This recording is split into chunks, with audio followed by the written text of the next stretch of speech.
उम्मीद करता हूँ आप अच्छे होंगे और शुरू करते हैं आज का session.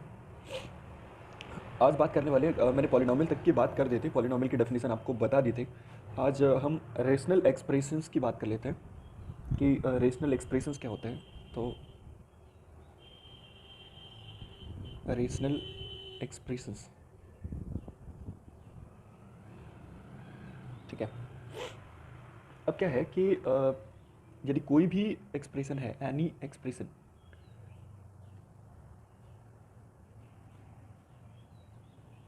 any expression which is of the type px over qx, ठीक है। कोई भी एक्सप्रेशन जो कि px over qx के फॉर्म का हो, where px comma qx are polynomial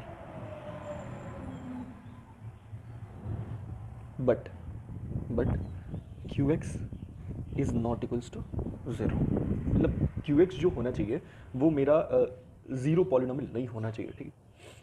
rational expressions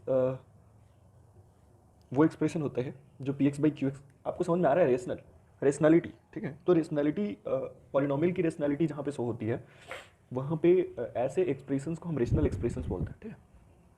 अब यहाँ से कुछ बेसिक फंडे हमारे तैयार हो चुके हैं जहाँ से हम शुरू कर सकते हैं अपनी इनइक्वालिटी का के बारे में।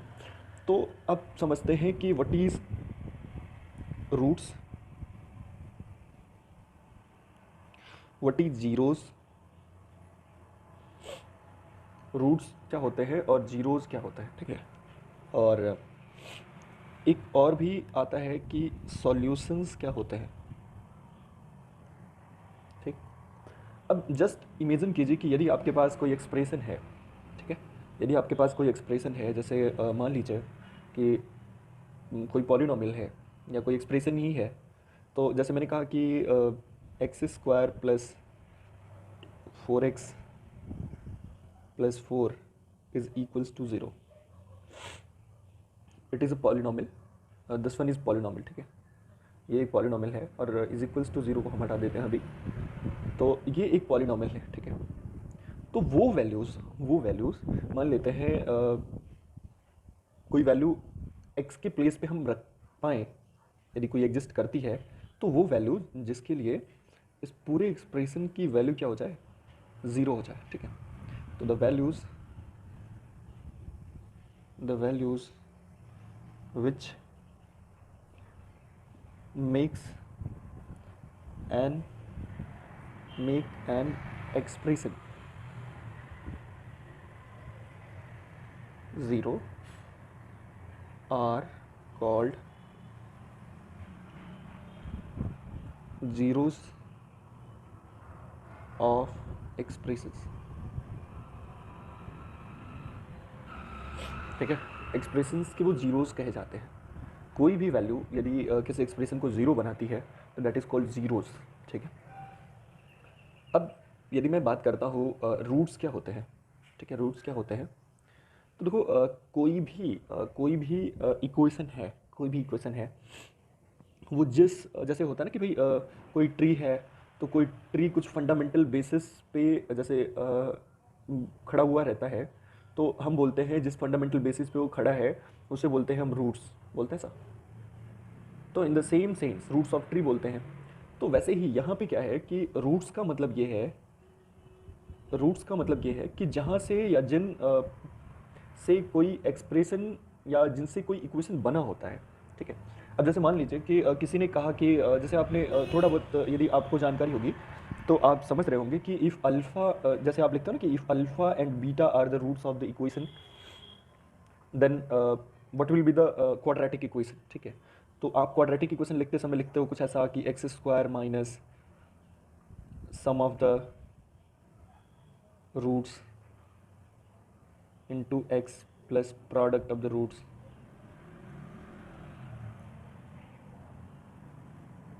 ऐसा लिखते हो, इज इक्वल्स टू ज़ीरो। तो ये जो इक्वेशन है ये फंडामेंटली या मूलभूत तरीकों से कहें तो रूट से बना, ये क्रिएट हुआ ना, रूट से क्रिएट हुआ। मतलब यदि हम लिखें अल्फ़ा और बीटा के बारे में, तो ये देखो ये पूरा का पूरा इक्वेशन अल्फ़ा और बीटा से ही बना। यदि मैं अल्फ़ा बीटा को चेंज कर रहा हूँ तो ये पूरा का पूरा इक्वेशन चेंज होगा ना।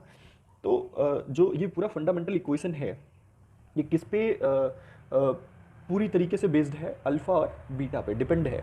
तो so this is called roots of this equation, ठीक है। अच्छा, अब बात कर लेते हैं एक छोटी सी बात की कि यदि कोई अभी हम बात करेंगे इक्वेशंस को, शुरुआत करेंगे तो इक्वेशंस की, पर बात कर लेते हैं इसी के साथ सॉल्यूशंस की, ठीक है। तो सॉल्यूशन का मतलब है कि जैसे आपसे किसी ने पूछा कि भाई इस प्रॉब्लम का सॉल्यूशन क्या है, तो आप कहोगे कि जैसे मान लो मैंने पूछा कि x square plus 4x plus 4 is equals to 0, इस प्रॉब्लम का सॉल्यूशन क्या है। तो आप कहोगे कि इसका मतलब x की हमें वो वैल्यू बतानी है जिसके लिए ये एक्सप्रेशन 0 हो। पर कुछ लोग कहेंगे कि सर जीरोस हुआ, रूट्स हुआ, तो हम कह सकते हैं कि यदि ये केवल पॉलिनोमियल टाइप में हम देख रहे हो, तो इस पॉलिनोमियल को जीरो करने के लिए यदि कोई देख रहा है तो वो बोलेगा जीरोस, और जीरोस क्या आएंगे, वो देखो x प्लस 2 का होल स्क्वायर लिखेगा और उसे जीरो बोलेगा, x इज इक्वल्स टू -2 दिखेगा उसे, ठीक है ना। तो यदि कोई क्वाड्रेटिक इक्वेशन का बंदा है तो वो कहेगा कि भाई देखो ये फंडामेंटली क्वाड्रेटिक इक्वेशन है और इसके दो रूट्स आएंगे। इसके कितने रूट्स आएंगे, दो रूट्स होंगे। और यदि दो रूट्स आएंगे तो दोनों रूट्स को तो लिखना पड़ेगा ना कि जिन पे वो बेस्ड है पूरा इक्वेशन, जिनसे बना हुआ है, तो उसे तो हमें लिखना ही पड़ेगा। तो वो क्या बोलेगा कि जो रूट्स हैं या जीरोज़ हैं, वो बोलेगा कि रूट्स और जीरोज़ -2 हैं, ठीक है। पर यदि हम देखें कि सॉल्यूशन में क्या बोलेगा कोई, ठीक है, सॉल्यूशन में क्या बोलेगा, तो सॉल्यूशन बोलते वक्त वो कहेगा कि भाई साहब अब देखो सॉल्यूशन का मतलब तो आइडिया होता है। तो वो आइडिया बताते वक्त कहेगा कि देखो ये एक आइडिया है कि x की वैल्यू -2 रख दो, एक्सप्रेशन जीरो हो जाएगा। क्या वो ऐसा थोड़ी ना बोलेगा कि भाई -2 रख दो, फिर से दूसरा सॉल्यूशन देते वक्त भी वो बोलेगा -2 रख दो, ऐसा कुछ तो है नहीं। तो इसका मतलब यदि सॉल्यूशन कहते वक्त बोलेगा तो वो बोलेगा -2, ठीक है। तो इसका मतलब क्या है कि एक बात समझ में आए कि सॉल्यूशन रिपीट नहीं करते। तो ये तो फंडामेंटल आइडिया है, तो आइडिया रिपीट करने का मतलब क्या हुआ, सेम आइडिया। लेकिन रूट्स और जीरोस का जो होता है कॉन्सेप्ट, उसमें हमें हर एक पार्ट को लिखना पड़ता है, ठीक है। अब बात कर लेते हैं पोल्स एंड ज़ीरोज़ की। तो ज़ीरोज़ की मैंने अभी बात कर ली है, मैं बात कर लेता हूँ एक साथ ही दोनों को समझता हूँ, पोल्स एंड ज़ीरोज़ की ना। तो देखो जैसे मैंने कोई एक्सप्रेशन लिखा, मैं सिंपल सा एक एक्सप्रेशन लिखता हूँ, x plus two into x plus three upon x plus four. ये आपको दिख रहा होगा, ये कोई रेशनल एक्सप्रेशन है, मान लेते हैं एच एक्स कोई रेशनल एक्सप्रेशन है। तो ये यदि मैंने एच एक्स रेशनल एक्सप्रेशन लिखा, ठीक है। अब मैं क्या कह रहा हूँ कि इस पूरे रेशनल एक्सप्रेशन को जो x की वैल्यू जीरो बनाएंगी उसे हम बोलेंगे zeros of this this rational expression, ठीक है। उसे हम इस रेशनल एक्सप्रेशन की जीरोज बोलेंगे, ठीक। तो इसका मतलब है कि इस रेशनल एक्सप्रेशन के जीरोज, तो देखो आप x इज इक्वल्स टू क्या आएंगे, एक x plus two into x plus three upon x plus four, this is zero. तो इसका मतलब x की वैल्यू आएगी -2 -3। तो दीज आर जीरोज, ठीक है, इसे हम बोलते हैं जीरोज। अब पोल्स क्या है, पोल्स का मतलब है कि एक्स की वो वैल्यू जहाँ पे हमारा जो एक्सप्रेशन है वो नॉन एग्जिस्टेंस की तरफ जाता है, उसे हम बोलते हैं पोल्स, ठीक। तो यहाँ पे देखो आप, यदि डिनोमिनेटर यदि जीरो हो जाए, बट एक सर्टेन कंडीशन है कि न्यूमरेटर उस टाइम पे जीरो नहीं होना चाहिए, वो जीरोस की भी वही कंडीशन है, ठीक है। तो डिनोमिनेटर यदि जीरो की तरफ चला जाए तो कांस्टेंट विदाउट एनी जीरो, मतलब कांस्टेंट यदि वो जीरो नहीं है, तो constant upon zero is termed as non existed quantity, या हम कह सकते हैं इन्फिनिटी की तरफ जाएगा, ठीक है। अच्छा, आई डोंट थिंक कि वो प्लस इन्फिनिटी है माइनस इन्फिनिटी है, we will talk about later, ठीक। तो इसका मतलब क्या है कि यहाँ पे जो x की वैल्यू आएगी जिसके लिए हमारा ये एक्सप्रेशन नॉन एग्जिस्टेंस की तरफ जाएगा, that is x is equals to -4। तो इसे बोलेंगे हम पोल्स ऑफ एक्सप्रेशन, ठीक है। और इसे बोलेंगे जीरोज ऑफ एक्सप्रेशन, ठीक है, ऐसा। अब बात करते हैं इनइक्वालिटीज़ के टाइप्स पे, ठीक है। तो इनइक्वालिटीज़ के टाइप्स पे बात कर रहे हो तो देखो मैं इस तरीके से कैटेगराइज करूँगा, मैं कोई बुक इस वे से नहीं जाऊँगा। मैं इस तरीके से कैटेगराइज करूँगा कि जिससे कि आप समझ पाओ, ठीक है, आपकी अंडरस्टैंडिंग डेवलप हो। अभी मैं थोड़े थोड़े करके कॉन्सेप्ट बता रहा हूँ, आपकी अंडरस्टैंडिंग जैसे ही डेवलप होने लगेगी मैं लॉन्ग वीडियोज़ पे आ जाऊँगा जहाँ से हम अच्छे से जाएंगे। तो यदि मैंने कहा कि टाइप्स ऑफ इनइक्वालिटीज़, तो हम बेसिकली टू टाइप्स में हम पूरी इनइक्वालिटीज़ सेक्शन को डिवाइड कर सकते हैं। देखो, एक होता है अलजेब्रिक इनइक्वालिटीज़, ठीक है, और एक होता है ट्रिगोनोमेट्रिक इनइक्वालिटीज़, मेट्रिक इनइक्वालिटीज़, ठीक। अब ज़रा ध्यान से देखो, इस पूरी बात को पूरी कैटेगराइज्ड वे में यदि समझे तो अलजेब्रिक इनइक्वालिटीज़ भी बहुत सारे टाइप्स आते हैं, पर मैं इस तरीके से डिवाइड कर रहा हूँ कि जिससे कि आपको पढ़ने में आसानी हो, ठीक है। तो पहले पढ़ेंगे हम रेशनल इनइक्वालिटीज़, ठीक है, रेशनल इनइक्वालिटीज़। सेकंड पढ़ेंगे हम इरेशनल इनइक्वालिटीज़, और रेशनल इनइक्वालिटीज़ में ही लीनियर इनइक्वालिटीज़ आ जाएगी।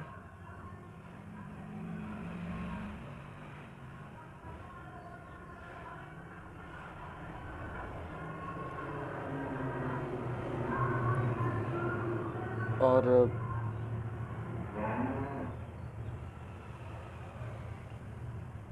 उसके बाद यदि हम डायरेक्टली जाएं तो हालांकि रेशनैलिटी और इरेशनैलिटी ही केवल करके रखा जा सकता है, और उसमें डिफरेंट डिफरेंट फंक्शन इंट्रोड्यूस कराए जा सकते हैं, पर मैं अलग अलग कर दे रहा हूँ। एक्सपोनेंशियल एक्सपोनेंशियल एंड लॉगरिथमिक,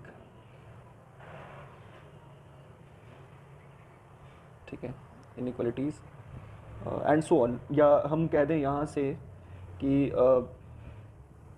ये जो पोर्शन है हमारा फंक्शन इन्वोक्ड इनइक्वालिटीज़ कहा जा सकता है, कि एक थर्ड पार्ट आएगा फंक्शन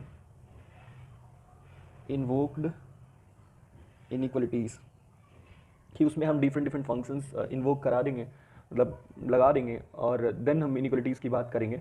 तो पहला हुआ रेशनल इनइक्वालिटीज़, दूसरा हुआ इरेशनल इनइक्वालिटीज़। फंडामेंटली हम इन दो बातों की बात करेंगे, उसके बाद हम धीरे धीरे एक एक फंक्शंस को लेके हम, मतलब एक्सप्रेशंस ही है वो, तो उन एक्सप्रेशंस के बारे में समझना शुरू करेंगे, बातों को धीरे धीरे अटिलाइज करेंगे, ठीक है। शुरू करते हैं रेशनल इनइक्वालिटीज़ में। मैंने रेशनल एक्सप्रेशंस को बता दिया था। तो रेशनल एक्सप्रेशंस की जो इनइक्वालिटी होती है, मतलब मैंने जो E1 सम ग्रेटर देन E2 लिखा था, और ऐसा लिख दिया था कि E1 इज़ ग्रेटर देन और इक्वल्स टू E2, और E1 इज़ लेस देन और इक्वल्स टू E2, और E1 is sum less than E2, ये कोई भी हो सकता है। तो ऐसे में E1 E2 जहाँ पे रेशनल एक्सप्रेशंस हो, तो तब हम उस इनइक्वालिटीज़ को क्या बोलते हैं, रेशनल इनइक्वालिटीज़ बोलते हैं। और रेशनल इनइक्वालिटीज़ में क्या है कि पॉलिनोमियल बाई पॉलिनोमियल का फंडा होता है, ठीक। अब मैं धीरे धीरे क्वेश्चन के लेवल बढ़ाऊंगा और वहाँ से समझेंगे। पहले क्वेश्चन पे एनालिसिस करते हैं कि आखिरकार इनइक्वालिटीज़ में क्या क्या चीज़ें होती हैं और उन्हें हम कैसे सॉल्व करने की कोशिश करते हैं। तो जैसे मान लीजिए फर्स्ट क्वेश्चन दे रखा है कि x+2 into x+3 is greater then 5x+7। अभी मैं दोनों साइड पॉलिनोमियल टाइप ले रखा हूँ, जिससे कि आपको थोड़ी बहुत अंडरस्टैंडिंग डेवलप होगी, ठीक है। तो जैसे मान लीजिए कि x+2 into x+3 is greater then 5x+7, मुझे इस इनइक्वालिटी को सॉल्व करना है। तो मुझे किसी इनइक्वालिटीज़ को सॉल्व करना है, तो इसका मतलब है कि मुझे इस फॉर्म में ले जाना पड़ेगा कि एक तरफ मुझे जैसे सॉल्यूशन जब आता था, जैसे ऐसा ही आता था x is greater than some a, तो ये सॉल्यूशन इनइक्वालिटीज़ के फॉर्म में होता है, मतलब इनइक्वालिटी का सॉल्यूशन इनइक्वालिटी के फॉर्म में ऐसा कुछ आता है। तो जस्ट इमेजिन करिए आप कि इस इनइक्वालिटी को मुझे सॉल्व करना है, तो मैं क्या करूँगा। तो फर्स्ट वन मेरा काम होगा कि मैं एक तरफ कांस्टेंट लेने की कोशिश करूँगा। भाई कौन सा कांस्टेंट, कैसा कांस्टेंट लेने की कोशिश करूँगा। तो ज़रा ध्यान से देखो आप कि जैसे मुझे यहाँ पे साइन कंपैरिजन करना है ना, यहाँ पे साइन कंपैरिजन करना है, भाई जाहिर सी बात है साइन कंपेयर करना पड़ेगा कि कौन प्लस कौन माइनस, ऐसा कुछ कंपेयर करना पड़ेगा। तो इसके लिए मैं क्या करूँगा कि सबसे पहला काम करूँगा कि मैं किसी एक साइड को ज़ीरो बना दूँगा, ठीक है। तो मैंने इस साइड को ज़ीरो बना दिया, जाहिर सी बात है ये छोटा वाला साइड है, तो छोटे वाले साइड को इधर लेके जाऊँगा, तो इसको मैंने ज़ीरो बना दिया। तो इसको मैं यदि ज़ीरो बना दूँगा तो ये हो जाएगा x+2 x+3, और मैंने बोला था कि 5x+7 इधर है, तो इधर जाएगा तो -5x plus 7 and some greater than 0, ऐसा। अब यदि मैं इसको सॉल्व कर रहा हूँ तो दिस इज़ इस पूरे फंडे को सॉल्व करें पहले, क्योंकि मुझे पता तो हो कि आखिरकार ये है क्या। तो इसको सॉल्व करें हम, तो ये देखो आप, ये मल्टीप्लाई कर लिया, x square plus 5x plus 6 minus 5x plus 7 and some greater than 0, x square minus this is minus 7, x square minus 1 is greater than 0। अब ये हमारे पास एक्सप्रेशन आ गया और हमें पता करना है कि ग्रेटर देन 0 कैसे होगा, मतलब x की किन किन वैल्यूज़ के लिए ग्रेटर देन 0 होगा।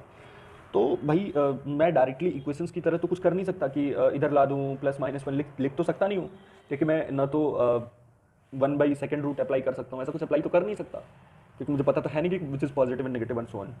ठीक है, बहुत सारे रीजंस होंगे, तो अप्लाई तो कर नहीं सकता। तो मैं क्या करूँ यहाँ पे, इस पार्ट को सॉल्व करने के लिए मैं क्या करूँ। तो देखो आप कि मैंने क्या किया कि मैं इस पूरे यहाँ पे जो एक्सप्रेशन लिखा हुआ है, मैं इस पूरे एक्सप्रेशन की साइन को प्लॉट करना शुरू कर देता हूँ। ठीक है, मैं इस पूरे एक्सप्रेशन के साइन को प्लॉट करता हूँ। तो जैसे मान लो एक्स स्क्वायर माइनस 1 के साइन को प्लॉट करना है, तो मान लिया मैंने कोई ये एक्सप्रेशन है पी एक्स और इसके साइन को प्लॉट करना है, तो मैंने कहा कि फर्स्ट वन किसी भी एक्सप्रेशन के साइन को प्लॉट करना है तो उसके पास जितने भी टर्म्स हैं उन सभी के साइन के बारे में मुझे पता होना चाहिए। तो इसके पास कितने टर्म्स हैं ये हम कैसे जानेंगे, तो इसके पास हमें टोटल नंबर ऑफ टर्म्स पता करना है, तो वी विल फैक्टराइज दिस। इसको हमें क्या करना पड़ेगा, फैक्टराइज करना पड़ेगा। अब फैक्टराइज करना पड़ेगा तो इसका फैक्टर करें, और इसका फैक्टर करें तो ये क्या मिलेगा, x plus 1 into x minus 1, ये मिल रहा है। अब भाई इसके फैक्टराइजेशन से मुझे ये तो मिल गया, पर इसका साइन कैसे मिले, तो ज़रा ध्यान से देखो। साइन में यदि मैं देखूं कि मैं एक सीधा ज्योमेट्रिकली साइन के बारे में जाता हूं, तो आपको पता होगा कि ये 0 है, तो इसके इधर एक्सप्रेशन पॉजिटिव होते हैं और इसके इधर एक्सप्रेशन नेगेटिव होते हैं, ऐसा कुछ पता होगा। अब यदि एक्सप्रेशन यहाँ पे पॉजिटिव है, यहाँ पे नेगेटिव है, कि इधर पॉजिटिव नंबर्स आते हैं, इधर नेगेटिव नंबर्स आते हैं, तो मैंने कहा कि यदि मुझे पता हो जाए कि एक्सप्रेशन कहाँ पे 0 है, तो मैं ये पता कर सकता हूँ कि उसके इधर सम पॉजिटिव नेचर कुछ शो होगा, उसके इधर कुछ नेगेटिव नेचर शो होगा, या सम ऐसा कुछ। ठीक है, तो हमें पहले पता करना पड़ेगा ना, हमें पहले पता करना पड़ेगा। ठीक, तो मैं क्या करता हूँ कि इसको सबसे पहला काम 0 कर देता हूँ। तो यदि मैं इसको 0 करूँ तो x की वैल्यू प्लस माइनस 1 आएगी। इसका मतलब है कि यदि मैं नंबर लाइन ड्रॉ करा तो ये दो वैल्यूज़ के लिए 0 आ रहा है, एक -1 और एक +1। इसके सेम टू सेम आपको पता चल जा रहा होगा कि इसके ज़ीरोज़ को मैंने प्लॉट कर दिया, तो ये ज़ीरोज़ हैं। पर हमें ये 0 तो करना नहीं है, क्योंकि 0 पे इक्वलिटी वगैरह तो है नहीं। तो मैंने कहा कि नहीं, x की वैल्यू फंडामेंटली मुझे पता हो गई कि -1 नहीं होगा, तो यहाँ पे होल क्रिएट कर देते हैं। कोई ज़रूरी नहीं है कि होल क्रिएट करा जाए, पर मैंने एक फंडामेंटल वे में लिया, वही बातों को समझा रहे हैं, तो ठीक है। -1 +1 आया। अब इधर प्लस इन्फिनिटी माइनस इन्फिनिटी कह सकते हैं, इधर प्लस इन्फिनिटी बहुत बड़ा बिग नंबर्स की तरफ जाएंगे, तो ऐसा होगा। अब जरा ध्यान से समझे इस बात को कि ये यहाँ पे मैं एक्सप्रेशन के साइन की बात कर रहा था कि एक्सप्रेशन जहाँ पे 0 हो तो इसके इधर पॉजिटिव, इसके इधर नेगेटिव, ऐसा कुछ फॉलो कर सकते हैं। तो ज़रा ध्यान से देखो आप कि यदि मैं x की वैल्यू +1 पे बात कर रहा हूँ, +1 पे 0 है, तो 1 से बड़ा कोई नंबर ले लें, तो मान लीजिए जैसे 2 ले लिया, तो 2 के लिए इस एक्सप्रेशन का क्या फंडा है, तो 2 के लिए इस एक्सप्रेशन को देखें तो 2 रखा यहाँ पे, 2 1 3, ये भी फैक्टर पॉजिटिव, ये भी फैक्टर पॉजिटिव। यदि मैं इन दोनों फैक्टर्स को देखूँ x + 1 और x - 1 को, तो यदि मैं यहाँ पे कोई पॉजिटिव x के प्लेस पे कोई पॉजिटिव नंबर रख रहा हूँ, तो ये वाला फुल एक्सप्रेशन पॉजिटिव होगा ही। और ये यहाँ पे यदि 1 से बड़ा कोई नंबर रख रहा हूँ तो ये वाला एक्सप्रेशन पॉजिटिव होगा। इसका मतलब पॉजिटिव इंटू पॉजिटिव नंबर्स मिलकर हमें पॉजिटिव देंगे। इसका मतलब है कि यदि मैं एक्सप्रेशन की साइन को प्लॉट करूँ, तो यदि 1 से बड़ा कोई नंबर रखता हूँ तो ये भी पॉजिटिव, दोनों फैक्टर्स पॉजिटिव होंगे, तो मुझे पॉजिटिव रिजल्ट मिलेंगे। ठीक है, अब क्या है, यहाँ पे 0 मिल जाएंगे। अब कोई ज़रूरी नहीं है यहाँ पे नेगेटिव मिले, पर देखते हैं, ट्राई करते हैं। तो यदि मैं -1 से 1 के बीच में कोई नंबर रखता हूँ, तो जैसे मान लो हमने 0 ले लिया, तो 0 पे ये वाला फैक्टर पॉजिटिव होगा, ये वाला फैक्टर नेगेटिव होगा, तो पॉजिटिव इंटू नेगेटिव क्या मिलेगा, मुझे नेगेटिव मिल जाएगा। ठीक है, अच्छा, और यदि फिर से यहाँ पे 0 मिलेगा, और फिर से यदि मैं -1 से छोटा कोई नंबर ले लूँ, तो मान लो -2 ले लेता हूँ, तो -1 से छोटा नंबर पे ये हमेशा नेगेटिव आ जाएगा, और ये तो नेगेटिव हो ही जाएगा, तो नेगेटिव इंटू नेगेटिव ऑलरेडी क्या बन जाएगा, पॉजिटिव बन जाएगा। ठीक है, तो इसका मतलब है कि मुझे ये साइन मिले एक्सप्रेशन के, पर इस एक्सप्रेशन के हमें उस साइन को लेना है जहाँ पे ये 0 से बड़ा हो।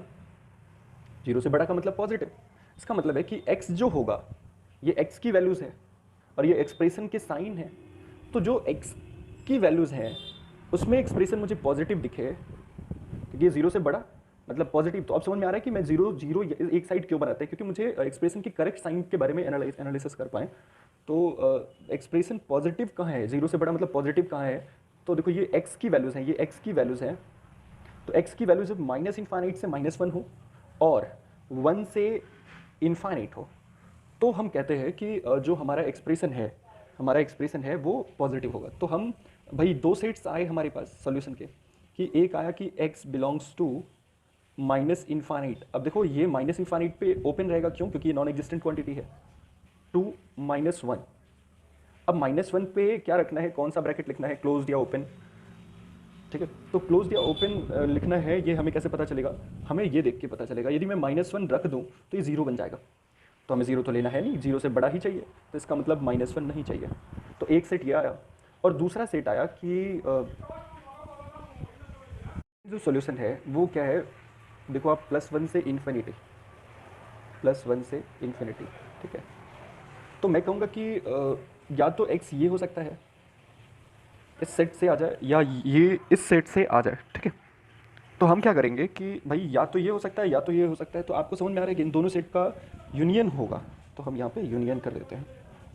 ठीक है, तो ये मेरे पास इस इनइक्वालिटी सेट का फाइनल आंसर हुआ। ठीक है, चलिए यदि मैं इस पूरी बातों को यदि समराइज्ड वे में कहूँ कि क्या क्या करना पड़ेगा, तो फर्स्ट वन मुझे करना पड़ा कि एक साइन को, मतलब एक साइड मुझे 0 बनाना पड़ा। 0 क्यों बनाया मैंने, क्योंकि मैं सीधे फंक्शंस के को ये पता कर सकूं कि या तो वो पॉजिटिव बने या तो नेगेटिव, तो इसलिए मैंने एक साइड को 0 बना दिया। अब जो एक्सप्रेशन आया उसकी साइन को मुझे प्लॉट करना था, तो साइन को प्लॉट करना था तो कैसे कर सकते हैं, मैंने ये प्लॉट किया कि वो एक्सप्रेशन की वैल्यू कहाँ 0 है, तो उन वैल्यूज़ को मैंने लिख दिया, नंबर लाइन पे प्लॉट किया। उसके बाद मैंने एक एक फैक्टर के साइन को एनालाइज करना शुरू कर दिया, जैसे जैसे एक्स के साइन एक्स को चेंज कर रहे हैं। जैसे यहाँ पे 1 से इन्फाइनाइट में ये वाला फैक्टर भी पॉजिटिव था, ये वाला फैक्टर भी पॉजिटिव था, ऐसा, तो पॉजिटिव इंटू पॉजिटिव मिलके पॉजिटिव आए थे, तो ये बना था। वैसे ही इसके बारे में तो फाइनली, और ये हम एक्सप्रेशन की साइन है, ये दोनों आप एक साथ भी प्लॉट कर सकते हो, पर मैंने अलग अलग प्लॉट किया है। अब ये जो एक्स की वैल्यूज़ आई हैं, मैं इनको क्या कर दूंगा, यदि बहुत सारी वैल्यूज़ आ रही हैं तो मैं यूनियन सेट कर दूंगा। ठीक है, तो इसका मतलब फाइनली फर्स्ट वन मुझे करना पड़ेगा कि एक साइड 0 बनाओ, देन एक साइड जो एक्सप्रेशन आया उसे हम क्या करेंगे, फैक्टर करेंगे। फैक्टर करने के बाद फैक्टर को 0 करेंगे, हर एक फैक्टर को, और हर एक फैक्टर के 0 करने के बाद जो हमारे पास पॉइंट्स आए हैं उनके बेसिस पे हम नंबर लाइन प्लॉट करेंगे। उसके बाद मैं एक्सप्रेशन की साइन को एनालाइज करूँगा एंड देन सॉल्यूशन राइट करूँगा। ठीक है, अभी इतना से काम चलेगा, अभी धीरे धीरे आगे बढ़ते हैं, डीप अंडरस्टैंडिंग होगी आपको। ठीक है, तो चलिए सेकेंड क्वेश्चन लेते हैं। जैसे मान लीजिए कि just like x+2 into x+3 and some by x is some greater than 0, greater than or equals to 0, this इसे हमें सॉल्व करना हो तो हम क्या करेंगे। ठीक है, तो ऑब्वियस सी बात है कि भाई मुझे यदि इस फॉर्म को सॉल्व करना है तो मैं तब तक सॉल्व नहीं कर सकता हूँ जब तक कि मेरा एक साइड 0 ना हो। तो भाई देखो एक साइड तो 0 है ही, एक साइड तो 0 है ही। अच्छा, एक साइड 0 है तो ठीक है, बहुत अच्छा है। फैक्टर करना पड़ेगा 0 करने के बाद, तो फैक्टर्स फॉर्म में भी है, और यदि फैक्टर्स फॉर्म में है तो हमें बहुत अच्छे से सॉल्व करने आना चाहिए। तो मैंने कहा कि फैक्टर फॉर्म में है तो हम इस पूरे एक्सप्रेशन को 0 करते हैं, है ना। तो इस पूरे एक्सप्रेशन को 0 करते हैं तो दो वैल्यूज़ अभी मिलेंगी, एक +2 और एक +3। तो क्या हम अब तो x तो पोल्स में चला जाएगा, तो क्या बस इतने से ही काम चल जाएगा कि -2 और -3 जो आएंगे उनसे काम चल जाएगा? बिल्कुल नहीं, क्योंकि मैं हर एक पहलू को तो एनालाइज कर ही नहीं पा रहा हूँ, नीचे वाले x को तो एनालाइज कर ही नहीं पाया। ठीक है, तो इसके लिए हम क्या करें, इस परेशानी को सुधार करने के लिए मैं क्या करूँ, तो मैंने एक काम कर दिया, एक बेसिक सा फंडा यूज़ किया। जैसे मान लो आप कि कोई इनइक्वालिटी है P x over Q x and some greater than zero, ठीक है। मुझे इसको सॉल्व करना है, तो भाई हम केवल ज़ीरो को एनालाइज़ कर पाएंगे, ज़ीरो को एनालाइज़ कर पाएंगे, ज़ीरोज़ को एनालाइज़ कर पाएंगे, मतलब जहाँ पे पी एक्स ज़ीरो होगा हम उसी पार्ट को देख पाएंगे। तो हम क्या करेंगे कि ऐसे में मैं एक काम करता हूँ, यदि मैं क्यू एक्स से ऊपर नीचे मल्टीप्लाई कर दूँ, पर फिर से एक खास बात आ गई कि भाई क्यू एक्स से मल्टीप्लाई क्यों करोगे, क्या फ़ायदा होगा। तो देखो होगा क्या, यदि मैं देखता हूँ कि क्यू एक्स से मल्टीप्लाई करूँगा तो मेरा जो एक्सप्रेशन है वो P x into Q x over Q x का होल स्क्वायर बन जाएगा, और जो नीचे क्यू एक्स का होल स्क्वायर है वो तो x की हर एक वैल्यू के लिए पॉजिटिव होगा जब तक कि वो जीरो ना हो। अच्छा हाँ, एक और खास बात कि क्यू एक्स यदि जीरो है किसी पॉइंट पे तो हम मल्टीप्लाई कर ही नहीं सकते, तो फर्स्ट वन हम लिखेंगे कि क्यू एक्स की वो वैल्यूज़ कभी नहीं ली जाएंगी जहाँ पे वो क्यू एक्स जीरो है, तभी हम क्यू एक्स से ऊपर नीचे मल्टीप्लाई कर सकते हैं। तो क्यू एक्स से मैंने मल्टीप्लाई कर दिया ऊपर नीचे। अब ये एक्सप्रेशन कुछ इस फॉर्म में चेंज हो गया, तो ज़रा ध्यान से देखो, अब मेरे पास फैक्टर्स फॉर्म में आ रहा है और मैं साइन को अच्छे से एनालाइज कर सकता हूँ। अब यदि मैं कह रहा हूँ कि q x is not equals to zero, तो ये तो ऑलवेज पॉजिटिव है, क्योंकि किसी नंबर का स्क्वायर है, किसी रियल नंबर का स्क्वायर ऑलवेज पॉजिटिव होता है। तो रियल नंबर का स्क्वायर है, इधर गया मल्टीप्लाई कर सकते हैं, क्योंकि मैंने बताया था कि यदि E1 over E2 is greater then E3 है, तो हम क्या कर सकते हैं यहाँ पे, यदि if E2 is positive multiply कर सकते हैं, इनइक्वालिटी पे कोई फ़र्क नहीं पड़ेगा, ठीक है, इनइक्वालिटी पे कोई फ़र्क नहीं पड़ेगा। तो मैंने भी यहाँ पे कर दिया, तो यहाँ पे क्या हो जाएगा, मेरा P x into Q x is some greater than zero हो जाएगा। इसका मतलब एक बात समझ में आ गई, यहाँ पे एक बात समझ में आ गई कि x plus two upon x into x plus three या x plus two into x plus three upon x को सॉल्व करने का जो फंडा है वो सेम है। यदि मैं इस इनइक्वालिटी का सॉल्यूशन करना चाहता हूँ तो मैं सेम फंडे से जाऊँ कि यदि मैं x से नीचे वाले एक्सप्रेशन से ऊपर नीचे मल्टीप्लाई कर दूँ, या हम नीचे वाला इंटू ऊपर वाला दोनों का मल्टीप्लिकेशन के साइन को एनालाइज कर लो, मेरा काम हो जाएगा, वही सेम सॉल्यूशंस आएंगे। पर खास बात रहेगी कि ये वाला जो एक्सप्रेशन है क्यू एक्स वो ज़ीरो नहीं होना चाहिए। तो इसका मतलब है कि यदि मैं इस एक्सप्रेशन को सॉल्व करता हूँ तो मैं x इंटू, देखो आप x से ऊपर नीचे मल्टीप्लाई करोगे तो नीचे एक्स स्क्वायर बनेगा, एक्स स्क्वायर इधर जाएगा जीरो हो जाएगा, पर x square zero, x zero नहीं होना चाहिए, तो एक्स जीरो नहीं होना चाहिए। इसका मतलब क्या है कि x into x plus two into x plus three and some greater than और इक्वल्स टू ज़ीरो, ऐसा कुछ है। इसके साइन की बात कर लेता हूँ, अब मुझे इसके बारे में बात करना पड़ेगा, पर एक बात पहले से नोन है कि x should not be equals to zero, क्योंकि मैंने x से मल्टीप्लाई किया है ऊपर नीचे, तो वो जीरो नहीं होना चाहिए, ठीक है। तो मैं इस इनइक्वालिटी को सॉल्व करूँ तो सेम आंसर आएगा जो इस इनइक्वालिटी को सॉल्व करूँ, पर इस इनइक्वालिटी के साथ एक कंडीशन होगी, x is not equals to zero, मतलब डिनोमिनेटर जीरो नहीं होना चाहिए, ठीक है। तो ठीक है, अब मैंने क्या किया कि ये तो आपको समझ में आ ही रहा है कि इसको हम कैसे सॉल्व करने वाले हैं। जहाँ जहाँ जीरो हो रहे हैं हम उन फैक्टर्स को एनालाइज किए, तो एक हुआ -3, एक हुआ -2, एक हुआ ज़ीरो, ऐसा। तो x की यदि मैं ज़ीरो से बड़ी वैल्यू ले रहा हूँ तो देखो ये फैक्टर भी पॉजिटिव, ये भी पॉजिटिव, ये भी पॉजिटिव हो जाएगा, तो होल पॉजिटिव नज़र आएगा, पूरे एक्सप्रेशन की वैल्यू ऑलवेज पॉजिटिव नज़र आएगी यदि जीरो से बड़ी वैल्यू कोई रख रहे हैं तो। अच्छा, ये पॉजिटिव x की वैल्यू नहीं है, ये एक्सप्रेशन की वैल्यू पॉजिटिव है, और ये नंबर लाइन्स पे प्लॉट जो वैल्यू कर रहे हैं वो x की कर रहे हैं। अब देखो ज़रा -2 से 0 के बीच का कोई नंबर ले ले, तो -2 से 0 के बीच का कोई नंबर लेने पे जैसे -1 ले ले, तो -1 पे ये नेगेटिव होगा और ये पॉजिटिव होगा, क्योंकि -2 से तो बड़ा ही रखेंगे, और ये भी पॉजिटिव होगा, तो पॉजिटिव इंटू नेगेटिव क्या मिल जाएगा, नेगेटिव मिल जाएगा।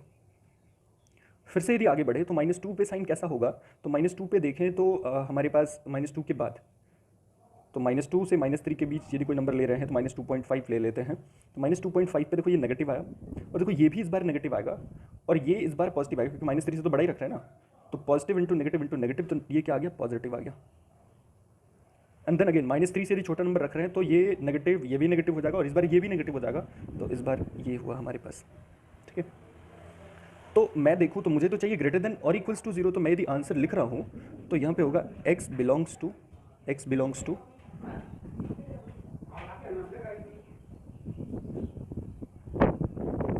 टू सम, हमें चाहिए ग्रेटर देन और इक्वल्स टू जीरो, तो ये पॉजिटिव, ये वाला पॉजिटिव लेना पड़ेगा। तो देखो एक है -3, सॉरी यहाँ पे ओपन लग गया, एक है -3 से -2 और एक है जीरो से सम इन्फिनिटी, ठीक है। तो एक बात तो समझ में आ रही है आपको कि इन्फिनिटी पे कौन सा रहेगा, ओपन रहेगा, क्योंकि नॉन एग्जिस्टेड है। अच्छा जीरो, तो क्या जीरो को लेना है? बिल्कुल नहीं लेना है, x is not equals to zero होगा, ठीक, x is not equals to zero होगा, तो इसका मतलब यहाँ पे भी ओपन रहेगा। अच्छा -2 पे, तो -2 यदि रखें तो ये एक्सप्रेशन जीरो हो जाएगा। हाँ, जीरो लिया जा सकता है इस बार, एक्सप्रेशन की वैल्यू जीरो हो सकती है, तो इसका मतलब -2 पे क्या रहेगा, क्लोज रहेगा। और -3 पे, -3 भी जीरो हो सकता है, तो -3 भी जीरो हो सकता है, ठीक है। अब यदि मैं इन दोनों का यूनियन कर दूं तो ये मेरा टोटल आंसर हो गया। तो चलिए आज के लिए बस इतना ही, ठीक है। आपको उम्मीद करता हूँ आपको सॉल्यूशन समझ में आए होंगे। नेक्स्ट लेक्चर में हम बेसिकली अच्छे से और डीप अंडरस्टैंडिंग में बात करेंगे। अभी केवल मैंने आपको फंडे बताया कि हाउ टू सॉल्व इनइक्वालिटीज़, ठीक है। तो अच्छे अच्छे क्वेश्चंस की नेक्स्ट लेक्चर में बात करेंगे। तब तक के लिए bye bye, God bless you.